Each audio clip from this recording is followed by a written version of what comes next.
সময় group C group D exam কিন্তু আর মাত্র কয়েকদিন বাকি রয়েছে। চলো আজকে ক্লাসে আমরা মোস্ট ইম্পর্টেন্ট 50টা প্রশ্ন করব আধুনিক ভারতের ইতিহাস থেকে, যে জায়গা থেকে বারংবার প্রশ্ন এসেছে, এবং তোমাকে আমি ওপেন চ্যালেঞ্জ করছি তুমি আবারও এই জায়গা থেকে প্রশ্ন পাবে। সেই প্রশ্নগুলো বুঝবো, শুধু 50টা প্রশ্ন বুঝবো না, 50টা প্রশ্নের সারাউন্ডিং আর কি কি প্রশ্ন হতে পারে, তুমি পরীক্ষায় কি কি প্রশ্ন কমন পেতে পারো সেগুলো জানাবো। তো চলো শুরু করা যাক। চলো আমরা চলে আসবো প্রথম প্রশ্নের দিকে। তার আগে বলি, এই মডার্ন ইন্ডিয়া বা আধুনিক ভারতের ইতিহাসে সব থেকে গুরুত্বপূর্ণ যে টপিকটা, সেটা হচ্ছে আমরা দেখব জাতীয় কংগ্রেসের যে সেশনগুলো হয়েছিল, দেশ স্বাধীনের জন্য যে একটা কংগ্রেসের গঠন হয়েছিল এবং তার যে অধিবেশনগুলো হয়েছিল, সেটা সবার আগে পড়তে হবে। চলো সেখান থেকে কি কি প্রশ্ন আসতে পারে দেখে নি। দেখো প্রথম প্রশ্ন, এটা লেডি কনস্টেবলের মেইনস এক্সামে এসেছে। কি বলছে, ভারতের স্বাধীনতা সংগ্রামে নিচের কোন বিখ্যাত ব্যক্তি চরমপন্থী গোষ্ঠীর সাথে যুক্ত ছিল না? এই না ওয়ার্ডটা তুমি বারবার পরীক্ষায় পাবে, তার কারণ অনেক ছাত্রছাত্রীরা না ওয়ার্ডটা দেখেই না, এখানেই তুমি ভুল করবে। দেখো অপশন তো অনেক কিছু রয়েছে, আমরা তার আগে একটা বিষয় বুঝি, নরমপন্থী কি আর চরমপন্থী কি। দেখো নরম কথার অর্থ দিয়ে তুমি বুঝতে পারছো যেসব মানুষরা নরম ছিল। যখন এই যে ব্রিটিশের কথা বলছি, এরা 200 বছর প্রায় রাজত্ব করেছে। 200 বছর রাজত্বের সময়কালে ভারতের মানুষেরা প্রথমে নরমই ছিল, বললো থাক যা আছে যা করছে করুক, খালি প্রশাসনিক যে কাজকর্মগুলো করছে, যেগুলো আমাদের সুবিধা হচ্ছে না সেগুলো যাতে একটু ম্যানেজ করে। কিন্তু এই যে তাদের অত্যাচার, ব্রিটিশদের অত্যাচার যখন মাত্রাতিরিক্ত ছাড়িয়ে যায়, তখন আমরা দেখব এক দলের উদ্ভব হয় যাকে বলা হয় চরমপন্থী দল। এই চরমপন্থী দলের আমরা 3জন লিডারকে পাবো, তাদেরকে আমরা কি বলি জানো, লাল বাল পাল। এই 3জনকে ত্রয়ীও বলা হয়। এই 3জন বলল না, যখন সোজা আঙ্গুলে ঘৃণা ওঠে তখন আঙ্গুল বেঁকাতে হয়।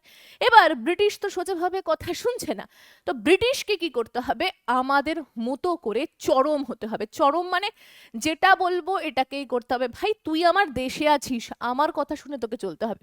আমরা দেখলাম এই লাল বাল পাল, এই 3জন, লাল মানে, বাল মানে, পাল মানে হচ্ছে বিপিন চন্দ্র পাল, ঠিক আছে, লাল দিয়ে লালা রাজপত রায় এবং বাল দিয়ে বাল গঙ্গাধর তিলক, এই 3জন ব্যক্তি মিলে এই চরমপন্থী দলের নেতৃত্ব দিল। এবং যদি আমরা নরমপন্থী দল দেখি, তাহলে দেখতে পাবো রয়েছে দাদা ভাই নৌরোজি, দেখতে পারবো সুরেন্দ্রনাথ বন্দ্যোপাধ্যায়। এরা সবাই রয়েছে কোন দলে, নরম দলে, আর চরম দলে রয়েছে এই 3জন, এবং সঙ্গে আরো রয়েছে। আমরা দেখলাম 1907-এ এই জাতীয় কংগ্রেসের যে অধিবেশনগুলো হতো সুরাটে হচ্ছিল, প্রতি বছর হয় অধিবেশনগুলো, 55টা অধিবেশন হয়েছে। এই অধিবেশনে 1907 সালের অধিবেশনে আমরা দেখলাম এই চরম আর নরম দলের মধ্যে বিভেদ। নরম বলছে, নরমরা মেন কি চাইতো, যে ঠিক আছে ব্রিটিশ যেভাবে চলছে চলুক ভাই, আমার তাতে কোনো অসুবিধা নেই, কিন্তু হ্যাঁ প্রশাসনিক দিকগুলো ঠিক করে নিক। চরম বলতো না ভাই, আমার পূর্ণ স্বাধীনতা চাই, আমার দেশ আমি বুঝে নেব, আমরা আমাদের মতো করে চলবো, তোমরা আমাদের উপর অত্যাচার করবে না। এই যে দুই দলকে আমরা দেখব, এই দুই দল হচ্ছে চরম আর নরম দল। আচ্ছা এখানে যে প্রশ্নটা দিয়েছে যে কে যুক্ত ছিলেন না, অপশন সি এ তুমি দেখো গোপাল কৃষ্ণ গোখলে, ইনি কিন্তু চরমপন্থী গোষ্ঠীর সাথে যুক্ত ছিলেন না। বাদবাকি ঋষি অরবিন্দ, বিপিন চন্দ্র পাল, বাল গঙ্গাধর তিলক, এরা সবাই কার সাথে যুক্ত ছিল, চরমপন্থী দলের সাথে যুক্ত ছিল। আরো যদি তুমি জানতে চাও ডিটেলসে, তাহলে দেখো কংগ্রেসের এই যে চরম দল, চরম দলের সদস্যদের নাম একটু লিখে নাও, বিপিন চন্দ্র পাল, অরবিন্দ ঘোষ, লালা লাজপত রায়, বাল গঙ্গাধর তিলক, অশ্বিনী কুমার দত্ত, যাত্রা মোহন সেন এবং হচ্ছে প্রমুখ। ঠিক আছে, এই হচ্ছে ডিটেলস। চলো আমরা চলে যাব পরের প্রশ্নে। কি বলছে, ভারতের জাতীয় কংগ্রেস কত সালে প্রতিষ্ঠা হয়েছে? এই যে কংগ্রেসের কথা বলছি, আমরা বিভিন্ন পার্টি দেখি, CPM party, TMC party, Congress party, এই যে পার্টিগুলো রয়েছে, এই পার্টির গঠন হয়েছিল যখন আমাদের এই হয় না সিপাহী বিদ্রোহের পর দেশে বিরাট অরাজকতা, এখানে বিদ্রোহ ওখানে বিদ্রোহ, সবাই ভাই ব্রিটিশের বিরুদ্ধে বিদ্রোহ করছে। তখন ব্রিটিশ বলল ভারী ঝামেলা, আমরা মুষ্টিমেয় ওই কজন লোক ব্রিটেন থেকে এসেছি, আরে ভাই যেখানে সেখানে ঝামেলা হলে ভাই মেটাবো কি করে? এবার ঝামেলাগুলো সিপাহী বিদ্রোহের মতো যদি বড় আকার নেয়, ভাই কি করব আমরা? তখন একটা বুদ্ধি বার করলো, দেখলো এক ব্যক্তি আছে যার নাম এলিন অক্টাভিয়ান ইউম। সে খুব ভালো ব্রিটিশের কাজ করেছে, সে রিটায়ার্ড হয়েছে। তাকে বলল, শোনো, তুমি ভারতীয়দের বুদ্ধি দাও, বলো একটা সংগঠন তৈরি করতে, যে সংগঠনের নাম দেওয়া হলো কংগ্রেসের অধিবেশন। ঠিক আছে, বললো এই সংগঠন গঠন করতে বলো, ওদের যা দাবি সংগঠনের থ্রু আমাদেরকে বলুক, তাহলে আমরা জানতে পারবো ওদের ভিতরে কি চলছে, চারিদিকে ঝামেলা হবে না, চারিদিকে ভাই পুলিশ পাঠাতে হবে না, ওই কটা পুলিশ, এটা করলে খুব ভালো হয়। তখন আমরা দেখব এই 1985 সালে ব্রিটিশ এই সূত্র মারফিক, যেহেতু আমাদের ভারতীয়দের একটু বুদ্ধি কম ছিল, শিক্ষিত কম ছিল, এই সুযোগ হাতে নিয়ে এলিন অক্টাভিয়ান হিউমের সহযোগিতায় 1885 সালে গঠন করে দিল কি জাতীয় কংগ্রেস। এবার জাতীয় কংগ্রেসের সব লোকজন চলে এলো, তারা এসে অধিবেশন শুরু করলো। ব্রিটিশ ভেবেছিল ও এরা সংঘবদ্ধ হবে না, এটা জাস্ট একটা সংগঠন হবে, আমরা এর তরফ থেকে জানতে পারবো কি কি বিদ্রোহ হবে কি কি বিদ্রোহ হবে না। এ ভারতীয়রা ভেবেছিল এটা সফল হবে না, কিন্তু এটা তো সফল হয়ে গেল। প্রথম যদি বলি, প্রথম অধ্যক্ষ কে হয়েছিল? ডব্লিউ.সি. ব্যানার্জি, মানে উমেশ চন্দ্র ব্যানার্জি ছিল প্রথম অধ্যক্ষ। ঠিক আছে, উমেশ চন্দ্র ব্যানার্জি, লিখে রাখো, প্রচুর প্রশ্ন দেয় পরীক্ষায়। সর্বপ্রথম 1885 সালে হয়েছিল। অধিবেশন কোথায় হয়েছিল? বোম্বে বা বর্তমানে মুম্বাইতে এই অধিবেশন হয়েছিল। আচ্ছা, মুম্বাইতে হয়েছিল। কোথায় হয়েছিল? আমরা দেখবো একটা কলেজ রয়েছে গোকুল দাস, হ্যাঁ, গোকুল দাস তেজপাল কলেজ। এই কলেজে প্রথম, সংস্কৃত কলেজ ছিল এটা, প্রথম এই অধিবেশন 1885 সালে উমেশ চন্দ্র বন্দ্যোপাধ্যায় বা ডব্লিউ.সি. ব্যানার্জি, ঠিক আছে, এনার অধীনে বা ইনি অধ্যাপনা করেছিলেন। আমরা যদি সদস্য সংখ্যা দেখি, প্রথমে 72 জন, প্রথম অধিবেশনে 72 জন ছিল। এই নিয়ে তো হাসাহাসি, ব্রিটিশরা খুব মজা করেছে। তো এই ছিল পুরো বিষয়। চলো আমরা চলে যাব পরের প্রশ্নে, যদি আরো ডেসক্রিপশন পড়তে হয় এখান থেকে তুমি পড়ে নিতে পারো। চলো পরের প্রশ্নে যাব, কিসের জন্য গান্ধীজি অসহযোগ আন্দোলন বা নন কর্পোরেশন মুভমেন্ট বন্ধ করে দিয়েছিল? এই এক গান্ধীজি, এই গান্ধীজি এতটাই ভাই সততার প্রতীক। ইনি আমাদের উত্তরপ্রদেশের একটা জায়গা আছে, উত্তরপ্রদেশের ইউপির একটা জায়গা আছে, যে জায়গাটা হচ্ছে চৌরি চৌরা, গোরখপুরের কাছে। তো সেখানে ভগবান আহিরের নেতৃত্বে, নামটা একটু লিখে নাও, পরীক্ষায় দেয়, ভগবান আহির বলে একজন ছিল, তার নেতৃত্বে কিছু মানুষ বিদ্রোহ করছিল। দেখো ভাই, বিদ্রোহ করাটা আমরা তোমার যদি কোনো কাজ, সরকারের যদি কোনো কাজ পছন্দ না হয়, ভাই আমার নৈতিক কর্তব্যর মধ্যে পড়ে আমি বিদ্রোহ করব, তবে সেটা শান্তিপূর্ণ হলেই হলো, আমি ঝুট ঝামেলা, মারামারি, হুনোহুনি, কাটাকাটির মধ্যে না গেলেই হলো। এবার ভগবান আহিরের নেতৃত্বে কিছু মানুষ বিদ্রোহ করছিল উত্তরপ্রদেশের গোরখপুর জেলায়। ঠিক আছে, এই চৌরি চৌরা নামক একটা পুলিশ স্টেশন ছিল তার সামনে। এবার সেখানে গিয়ে কিছু পুলিশ কি করলো, বেধারপ মার মারলো ভগবান আহিরকে। এবার বেধারপ মার মারায় ওনার নেতৃত্বে যে সমস্ত দলনেতারা ছিল বা যারা ছিল, তারা ভাই রেগে গেল। তারা বললো, আমরা ছাড়বো কেন ভাই, সবাই তো আর গান্ধীজি না, এক গালে চড় মারলে আর গাল পেতে দেবে। তখন কি হলো দেখো, তখন এই পুলিশদের উপরই কি করলো, ওরা অ্যাটাক করলো। 22 জন পুলিশ ছিল। আমরা দেখব 22 জন পুলিশকে তারা কি করলো, 22 জন পুলিশই প্রথমে বদমাইশি করেছিল। এটা জানা যায় যে এবার তো ভগবান আহিনকে যেহেতু মেরেছে, তখন পুলিশদের উপর কি করছে, প্রতিশোধ নেবে বলে যখন সবাই গেছে, পুলিশ বলল তারা, আরে আমরা ঢুকে যাচ্ছি জেলে, নে তোরা এবার মার কত মারতে পারবি। তখন জেলের ভিতর কেউ আর মারতে পারছে না, লক করে দিয়েছে নিজেদেরকে। এবার তখন কি করেছে, সেই জেলেই তারা, নাও চলো সব দিয়ে পুড়িয়ে দাও জেলটাকে, মানুষ রেগে গেলে যেটা হয় সেটাই করেছে। এই ঘটনা দেখে, এটা হচ্ছে চৌরি চৌরার ঘটনা বলা হয় এই ঘটনাকে, এই ঘটনাটা দেখে, এই যে এতজন পুলিশের হত্যা হলো গান্ধীজির জন্যই, বা গান্ধীজি অসহযোগ আন্দোলনকে লিড করছিল, সেই সময়ে এই ঘটনা ঘটেছে। তখন গান্ধীজি কি করলো, তাড়াতাড়ি এই চৌরি চৌরার ঘটনা দেখে অসহযোগ আন্দোলন, যাকে নন কর্পোরেশন মুভমেন্ট বলছে, সেটাকে তিনি ত্যাগ করে দিল। এবং এই অসহযোগ আন্দোলন থাকলে না, আমরা মানে যদি টিকে যেত, আমরা অনেক দিন আগেই কি করতাম, স্বাধীনতাটা পেয়ে যেতাম। যাই হোক, এই বিষয়ে মতামত, এটা লেডি কনস্টেবলের এক্সাম 2017-তে এসেছে। সুতরাং গ্রুপ সি গ্রুপ ডি এক্সামের জন্য ভাই খুব গুরুত্বপূর্ণ, ডেসক্রিপশন থাকলো, দেখে নিতে পারো। এই যে 4 ফেব্রুয়ারি, এখান থেকেও প্রচুর প্রশ্ন পাবে। আমি ডেসক্রিপশন বলছি ঠিক আছে, কিন্তু তুমি এখান থেকেও প্রচুর প্রশ্ন পাবে। 4 ফেব্রুয়ারি উত্তরপ্রদেশের গোরখপুর গ্রামে ঘটনাটা ঘটেছিল। 10 ফেব্রুয়ারি গান্ধীজি অসহযোগ আন্দোলনকে প্রত্যাহার করেছে। প্রত্যেকটা পয়েন্ট ডেসক্রিপশন থেকেও নোট করো, পরীক্ষায় প্রশ্ন পাবে। পরের প্রশ্ন, ডাব্লিউবি এক্সারসাইজ কনস্টেবলের প্রিলি এক্সাম 2019-এ আসা প্রশ্ন বলছে, কংগ্রেসের প্রথম ভারতীয় মহিলা প্রেসিডেন্ট কে ছিলেন? আমরা যদি দেখি, প্রথম মহিলা প্রেসিডেন্ট ছিলেন সরোজিনী নাইডু। ইনি 1930-এ প্রথম কোন অধিবেশনে, যদি বলি কানপুরের অধিবেশনে, কানপুরের অধিবেশনে, আমি একটু ভুল করলাম, এটা হচ্ছে 1930 নয়, এটা 1925 হবে। 1925-এর কানপুরের অধিবেশনে প্রথম ভারতীয় মহিলা প্রেসিডেন্ট হয়েছিলেন সরোজিনী নাইডু। আর যদি বলে বাঙালি প্রথম মহিলা কে হয়েছিল, তাহলে বলবো 45 নম্বর অধিবেশন 1933-এ কলকাতায়, আমরা দেখব নাম হচ্ছে লেনি, আমার যতদূর মনে রয়েছে লেনি, ইনি হয়েছেন সর্বপ্রথম বাঙালি মহিলা অধ্যক্ষ। চলো ডেসক্রিপশন যদি দেখতে হয় আমাদের, দেখে নেব 1925-এ এই দেখো অনুষ্ঠিত হয়েছিল। 1933 সালে দেখো লেনি সেনগুপ্ত, এনার নাম হচ্ছে লেনি সেনগুপ্ত, প্রথম বাঙালি যিনি সভাপতিত্ব করেছিলেন। পরীক্ষায় আসার সম্ভাবনা প্রবল, খুব ভালো করে এই জায়গাগুলো করে যেতে হবে।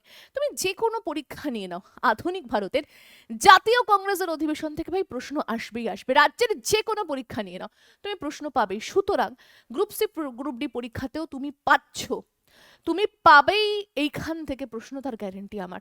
তুমি যদি পরীক্ষায় জাতীয় কংগ্রেসের অধিবেশন থেকে প্রশ্ন না পাও, আমাকে এই ভিডিওর তলায় এসে জানাবে, ম্যাডাম আপনি বলেছিলেন আমি প্রশ্ন পাইনি। ঠিক আছে, এটা হতেই পারে না, সবাই এই জায়গা থেকে প্রশ্ন পাবে। এরকম ভাবে তুমি যদি বুঝে বুঝে পড়ো না, যে কোন জায়গা থেকে চাকরির পরীক্ষায় প্রশ্ন দেয়, কোন জায়গা থেকে হিট করে, কোন জায়গাগুলো খুব গুরুত্বপূর্ণ রাজ্যের পরীক্ষার জন্য, এসএসসির পরীক্ষার জন্য, রেলের পরীক্ষার জন্য, তাহলে পাশ করাটা খুব সুন্দর হয়ে যায়। আসলে স্মার্ট ওয়ার্ক করে পড়াশোনা করলে তাড়াতাড়ি চাকরি পাওয়া যায়। দেখো পড়তে গেলে তো পুরো পুরো সমুদ্র রয়েছে, কিন্তু কি পড়বো আর কি পড়বো না সেটাও জানতে হয়। সেটা জানতে গেলে তোমাকে যুক্ত হতে হবে ইওর স্টাডি অ্যাপের সাথে। ইওর স্টাডি অ্যাপের লিঙ্ক ডেসক্রিপশনে দিয়ে দেবো, অথবা প্লে স্টোরে থাকবে বা রয়েছে, সেখান থেকে তুমি ডাউনলোড করতে পারো। সেখানে আমাদের একটা কোর্স রয়েছে যেটা হচ্ছে 02 Pro 6.0। এই কোর্সে তুমি যদি একবার এনরোল হও, 1.5 বছরের কোর্স। এই কোর্সের মধ্যে আমরা এসএসসি রেলের যা সিলেবাস, এছাড়া রাজ্যের যে যত পরীক্ষা আছে, তুমি যদি কোর্সে একবার যুক্ত হয়ে যাও এবং সিলেবাস শেষ করো, যেভাবে পড়ানো হচ্ছে পড়ো, শুধু পড়লে হবে না, রিভাইজ করো, আমি বলবো তুমি যে কোনো এক্সাম ক্র্যাক করতে পারবে। তো এখনো যারা পড়াশোনা শুরু করোনি, দেখো ভাই, রেলের 1 lakh vacancy, SSC 1 lakh vacancy, রাজ্যের প্রচুর ভ্যাকান্সি আসছে। তো একটা চাকরি যদি 2026-এ নিতে হয়, বাড়ি বসে এই কোর্সে যুক্ত হও খুব স্বল্প মূল্যে। প্রতি মাসে না ভাই একবার দিয়ে দাও, দিয়ে তুমি বাড়ি বসে পড়াশুনো করে চাকরি নিতে পারবে। এই কোর্সের যদি তুমি 6.0 ফাউন্ডেশনে যুক্ত না হও, তুমি মনে করলে আমি এসএসসির ফাউন্ডেশনে ভর্তি হব, পুলিশের ফাউন্ডেশনে ভর্তি হব, রেলের ফাউন্ডেশনে ভর্তি হব, তোমার দুর্বলতা যেটাতে তুমি সেটাই ভর্তি হতে পারো। এখানে সমস্ত কোর্সের নাম আমি দিয়ে দিলাম, কোর্সের সুবিধাও দিয়ে দিলাম। এই সুযোগটা হাতছাড়া করো না, কারণ এখন কিন্তু আমাদের অফার চলছে। আর হ্যাঁ, আরো একটা কথার মধ্যে তোমাদেরকে আমি জানিয়ে দিই, যারা যারা চাকরি পেয়েছে এই কোর্সগুলো করে, যারা যারা আগের ব্যাচে পড়ে চাকরি পেয়েছে, তাদের মন্তব্যগুলো একটু দিয়ে দেবো। প্রচুর ভিডিও যাচ্ছে, ইন্টারভিউ যাচ্ছে, সেগুলো দেখে নাও। তারা যদি চাকরি পেতে পারে, ভাই তুমিও পেতে পারবে। তো সেই উদ্যমে শুরু করো, পড়াশোনা শুরু করে দাও। স্ক্রিনে নাম্বার থাকলো, কল করে আমাদের টিম মেম্বারের সাথে কথা বলো, যদি মনে কোনো ক্রাইটেরিয়া থাকে বা মনে কোনো জিজ্ঞাসা থাকে, নইলে নিজেরাই কিন্তু কোর্সে যুক্ত হতে পারো। পরের প্রশ্ন কি বলছে, 1885 সালে কংগ্রেসের প্রথম অধিবেশনে নিম্নোক্ত কোন শহরে অনুষ্ঠিত হয়েছিল? আমি বলেই দিয়েছি প্রথম অধিবেশন কোথায় অনুষ্ঠিত হয়েছিল, কমেন্ট সেকশনে কমেন্ট করে জানাও, বলে দিয়েছি। HW দেওয়া থাকলো, উত্তর করে আমাকে জানাবে। পরের প্রশ্ন, ভারতের জাতীয় কংগ্রেসের একমাত্র কোন অধিবেশনে মহাত্মা গান্ধী সভাপতিত্ব করেছিলেন? দেখো, মহাত্মা গান্ধী মাত্র একটি মাত্র অধিবেশনে সভাপতিত্ব করেছিল, সেটা হচ্ছে বেলগাঁও অধিবেশন। যদি এই বেলগাঁও অধিবেশনের কথা আমরা বলি, ঠিক আছে, এই বেলগাঁও অধিবেশনটা আমরা দেখব 1924 সালে হয়েছিল, খাতায় প্রত্যেকে লিখে রাখবে, এবং এটাই ছিল প্রথম এবং শেষবার যখন তিনি সভাপতিত্ব করেছিলেন। গান্ধীজির সময়কালটা যদি দেখি, 1915-তে তিনি ভারতে আসছেন। ভারতে আসার পর তিনি তার গুরুর সহযোগিতায়, তার গুরুর নাম কে কে জানো কমেন্ট সেকশনে আমাকে জানাবে, রাজনৈতিক গুরু, তার পরামর্শে পুরো ভারত ভ্রমণ করেন, এবং ভারত ভ্রমণ করেই 1917-তে তিনি প্রথম সত্যাগ্রহ করেন, যার নাম চম্পারণ সত্যাগ্রহ। চম্পারণের কৃষকদের জন্য আন্দোলন করেন। 1918-তে খেদা সত্যাগ্রহ, বা আমরা আহমেদাবাদের মিল মজদুর আন্দোলন দেখি। এর পরে পরে যদি তুমি দেখো 1920 থেকে 22 অসহযোগ আন্দোলন বা নন কোঅপারেশন মুভমেন্ট, ঠিক আছে, অসহযোগ আন্দোলন করতে দেখি। এরপরে আমরা দেখব 1933-এ, এরপরে আমরা দেখব 1933 না 1930-এ ডান্ডি মার্চ বা লবণ আইন। লবণ আইন। এরপরে একেবারে সরাসরি গান্ধীজিকে দেখব 1942-এ ভারত ছাড়ো আন্দোলনে। ভারত ছাড়ো আন্দোলন। তো এই যে পয়েন্টগুলো, প্রত্যেকটা পয়েন্ট থেকে চাকরির পরীক্ষায় বারংবার প্রশ্ন এসেছে, নোট ডাউন করো, তুমি পরীক্ষায় পাবে। পরের প্রশ্ন, ভারতের জাতীয় কংগ্রেসের কোন অধিবেশনে পূর্ণ স্বরাজের অঙ্গীকার করা হয়? পূর্ণ স্বরাজ মানে পুরোপুরি ভাবে ভাই স্বাধীনতাটাই। মনে রাখবে, লাহোর অধিবেশনে আমরা পুরোপুরি ভাবে স্বাধীনতার কথা বলি, যেটা 1930-এ আমরা দেখতে পাই। ওয়েস্ট বেঙ্গল কনস্টেবলের এক্সামে আসা একটি প্রশ্ন। পরের প্রশ্ন, 1938 সালে সর্বপ্রথম কোন কংগ্রেসের অধিবেশনে সে সুভাষচন্দ্র বোস বা সভাপতি নির্বাচিত হয়েছিলেন? দেখো, যদি আমরা দেখি এই যে হরিপুরাতে, এই হরিপুরা যে কংগ্রেসের অধিবেশনে ইনি প্রথমবার কি হয়েছিল, সভাপতিত্ব করেছিলেন, তারপরে তিনি আর হননি। সালটা 1938 সালে। এবার একটা ভোট হয়েছিল। আমরা দেখব গান্ধীজির খুব প্রিয় শিষ্য, যার নাম পট্টাভি সীতারামাইয়া, যার নাম আমি শুধু সীতারামাইয়া, ঠিক আছে, সীতারামাইয়া লিখে দিচ্ছি। সীতারামাইয়ার সাথে গান্ধীজির তরফ থেকে ইনি ছিল। ভার্সেস আমরা দেখব নেতাজির মধ্যে ভোট হয়, জিতে যায় কে? নেতাজি, হেরে যায় সীতারামাইয়া। এবং হেরে যাওয়ার পর আমরা দেখব এই যে হরিপুরায় প্রথম তিনি সভাপতি হিসাবে নির্বাচিত হয়েছিলেন। চলো আমরা চলে যাব পরের প্রশ্ন। কি বলছে, কংগ্রেসের সুরাট অধিবেশনে যে নরমপন্থী ও চরমপন্থীদের মধ্যে বিভাজন হয়, সেটি কত সালে অনুষ্ঠিত হয়েছিল? বারবার বলেছি, 1907-এ বিভাজনটা হয়ে গেছিল। জাতীয় কংগ্রেসের গঠন হয়েছিল 1885-তে। প্রথম অধিবেশন কোথায় হয়েছিল? মুম্বাইতে হয়েছিল। আমরা দেখব প্রথম সভাপতিত্ব কে ছিলেন? ডব্লিউ.সি. ব্যানার্জি বা উমেশ চন্দ্র ব্যানার্জি, পুরো লিখছি না, ঠিক আছে। কোথায় হয়েছিল? আমরা বলবো গোকুল দাস তেজপাল কলেজে হয়েছিল। প্রথমে সদস্য ছিল মাত্র 72 জন, ঠিক আছে। চলো পরের প্রশ্ন আমরা যাব, পার্টিশন অফ বেঙ্গল, এটাও খুব গুরুত্বপূর্ণ। ভারতের বিভাজন, ভারতের ভাগ। চলো এখান থেকে তোমার জন্য ইম্পর্টেন্ট যেটা দেখো, এটাও কনস্টেবলের এক্সামে এসেছে। কি বলছে, কত সালে পূর্ব পাকিস্তান থেকে স্বাধীন বাংলাদেশ গঠিত হয়? একটা কথা বলি, পূর্ব পাকিস্তান, আমি আমার এডিটর টিমকে ম্যাপে দেখাতে বলবো এই জায়গায় পূর্ব পাকিস্তান আর পশ্চিম পাকিস্তান। পাকিস্তান তো ভাই দেশ ভাগের পর একটাই, তখন বলল না, কি হবে, ধর্মের ভিত্তিতে ভাগ হবে। যেদিকে মুসলিমরা চলে গেছে সেটা হচ্ছে পাকিস্তান, আর যেদিকে অন্যান্য জাতিরা বা বাদবাকি সবাই রয়েছে তারা, সেটা হচ্ছে কি না, সেটা হচ্ছে ভারত। এবার আমরা দেখলাম বাংলাদেশেও প্রচুর মুসলিম চলে গেছে, পাকিস্তানেও চলে গেছে। এবার বাংলাদেশকে বলা হলো পূর্ব পাকিস্তান, আর আমাদের পশ্চিম পাকিস্তান কোনটা, যেটা বর্তমানে পাকিস্তান।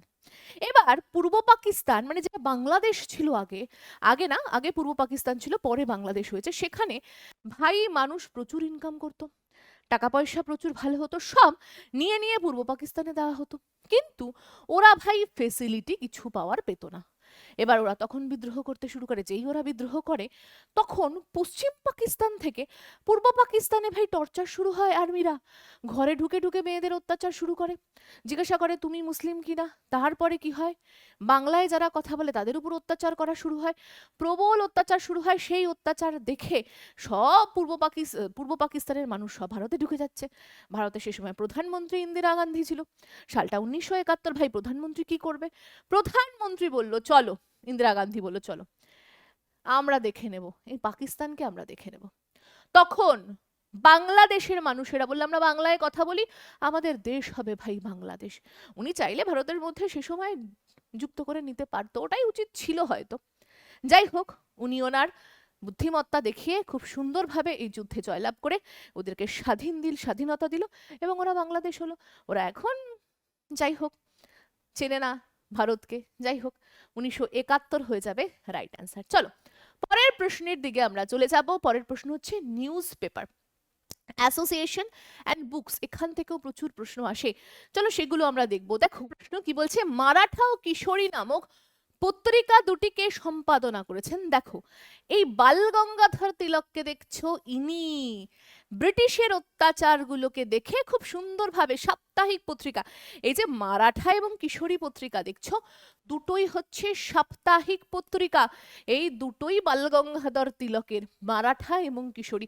মারাঠাটা মারাঠা ভাষায় লেখা হতো এবং কিশোরীটা ইংরেজি ভাষায় অনুবাদিত হতো। ঠিক আছে, চলো পরের প্রশ্ন, বাল গঙ্গাধর তিলকের সম্পাদিত সংবাদপত্রটি কি। দেখো অপশন রয়েছে, একটু আগেই বললাম, এটাকেও আমি HW দিচ্ছি, নিজে উত্তর করে কমেন্ট সেকশনে জানাও। চলো এবার নেতাজি সুভাষচন্দ্র বোস, ভাই এটাও খুব গুরুত্বপূর্ণ, পরীক্ষায় গেলে এখান থেকে প্রশ্ন পাবে, পেলে আমাকে জানিও দিদি, যা করিয়েছো সেখান থেকে প্রশ্ন এসেছে। চলো আজাদ হিন্দ ফৌজ কত সালে গঠিত হয়। ভাই আজাদ হিন্দ ফৌজ তো 1943 সালে গঠন করা হয়েছিল, প্রত্যেকে জানে, কে জানে না। আমরা যদি দেখি সিঙ্গাপুর, 21শে অক্টোবর সিঙ্গাপুরে নেতাজি সুভাষচন্দ্র বসু কি করছে, ব্রিটিশ সরকারকে উৎখাত করার জন্য। ভাবো এমন এক মানুষ, দেখলো ভারতে থেকে আর লাভ নেই, ভারতের মানুষেরা, ভারতে তো কংগ্রেসের বারবারন্ত রয়েছে, সেখানে আমি কিছু করতে পারবো না, দেশের বাইরে গিয়ে জোট তৈরি করি।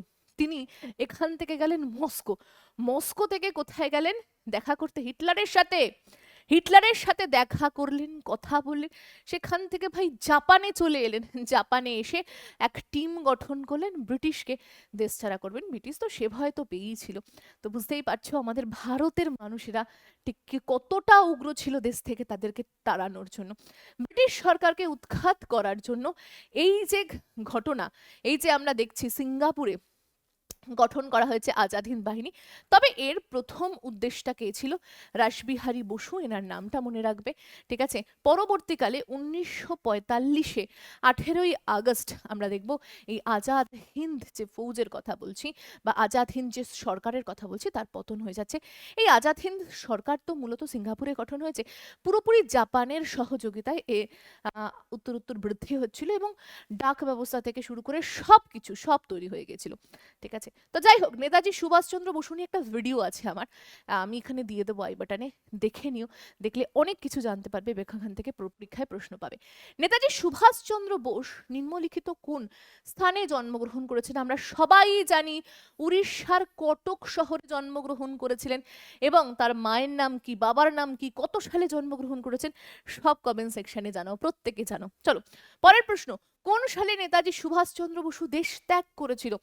দেশকে ত্যাগ করেছিল কত সালে, আমরা দেখব 1941-এ তিনি কি করেছেন, দেশকে ত্যাগ করেছিলেন।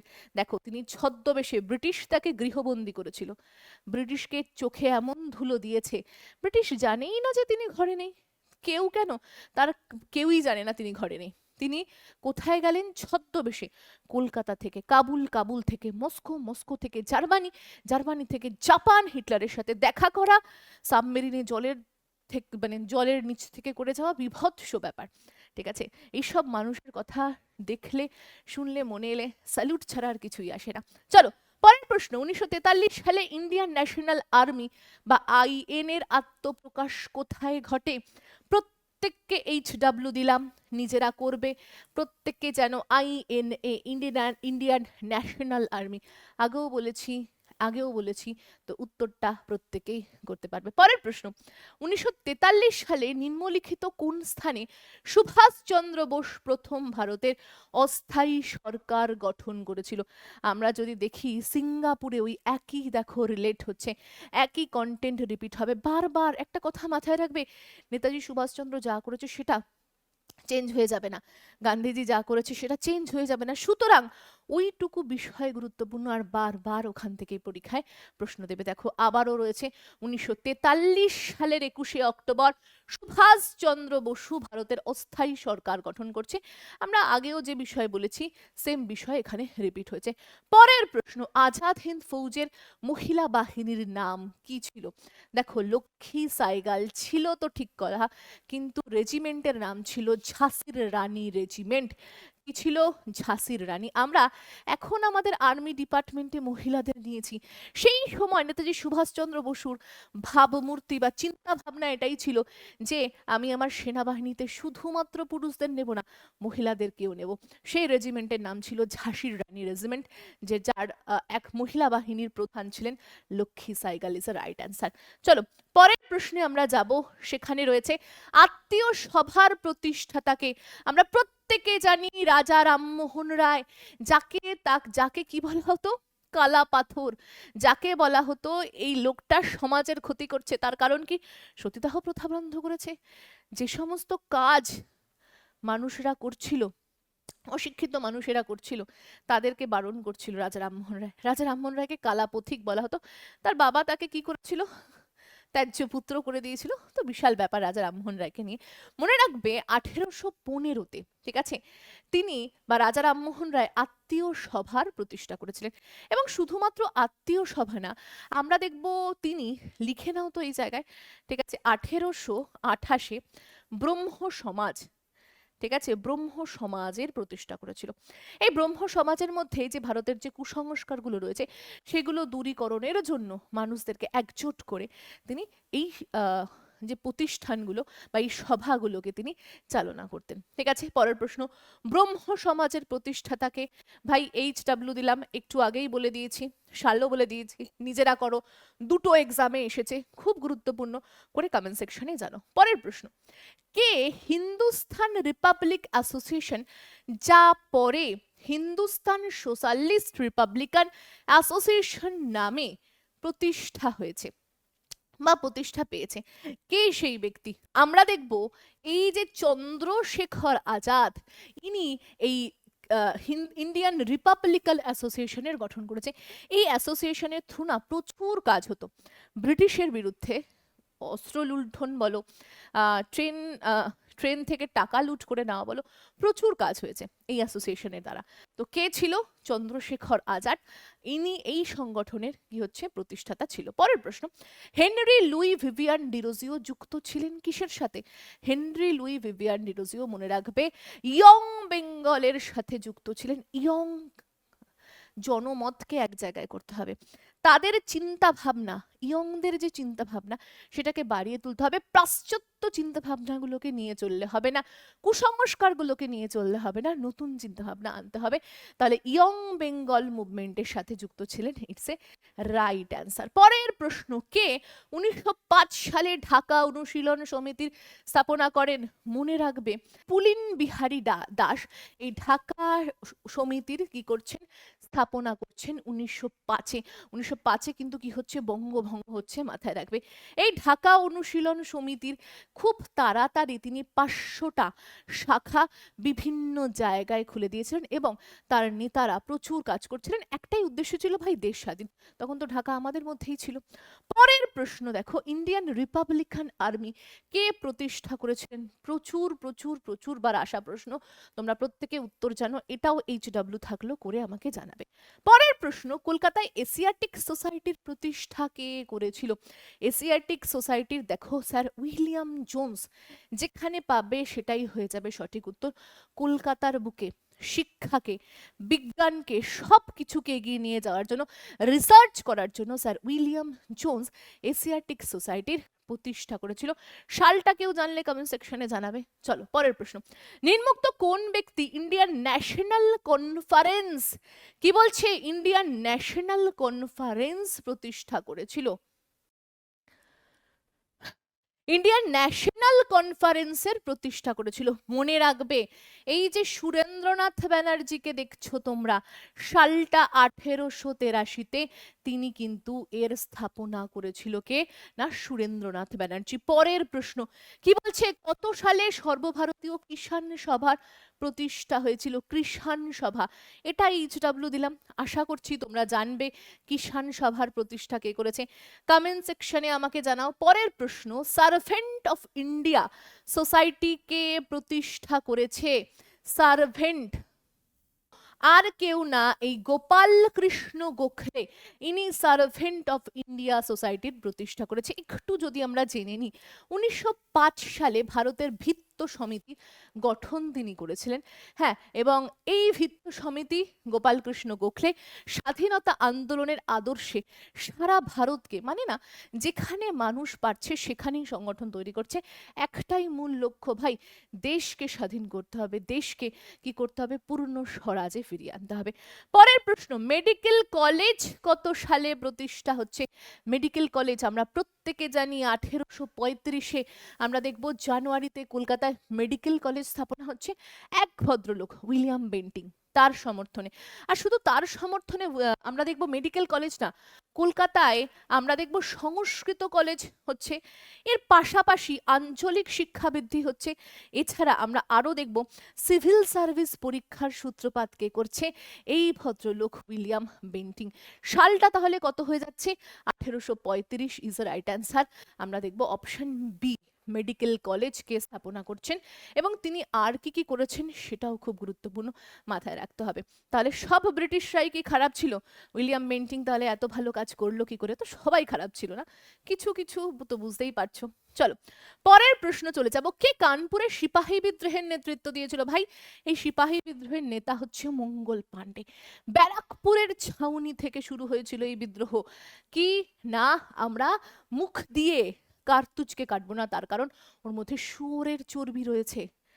এই ধর্মে দীক্ষিত ছিল যে আমরা কেন মুখ দিয়ে ছাড়াবো, ঠিক আছে? তো এই বিষয় নিয়ে মঙ্গল পাণ্ডেরা সিপাহী বিদ্রোহ সংগঠিত করেছিল। আর সারা ব্রিটিশের তো মাথা খারাপ হয়ে গেছিল এই সিপাহী বিদ্রোহ ধরে। 1857 এই বিদ্রোহ হয়েছিল, ঠিক আছে? আর এই বিদ্রোহ বুঝতেই পারছো, দেশ জুড়ে ব্রিটিশকে নাড়িয়ে দিয়েছিল। তারপর 1857 বিদ্রোহের পর ব্রিটিশ তো কেঁপে উঠেছিল। ব্রিটিশ বললো, বাবা আমি কংগ্রেস অধিবেশন, মানে কংগ্রেসের একটা টিম গঠন করো, ওখান থেকে খবরাখবর পাবো। এই বিদ্রোহ যেভাবেই হোক দমন করে দিয়েছিল ব্রিটিশ, নইলে ব্রিটিশ তখনই টাটা বাই বাই ফিনিশ হয়ে যেত।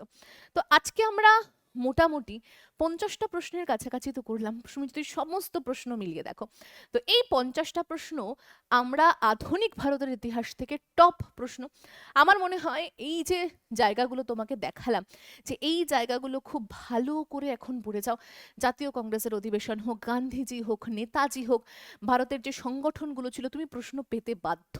খুব ভালো করে করে যাও, এখান থেকে তুমি প্রশ্ন পাবে। এরকম আরো ভিডিও চাও কিনা কমেন্ট সেকশনে জানাবে। স্ট্যাটিকের ভিডিও, জিওগ্রাফির ভিডিও চাইলে অবশ্যই কমেন্ট সেকশনে জানাও, ভিডিও চলে আসবে। আজকের ভিডিও এত দূর, দেখা হচ্ছে অন্য ভিডিওতে।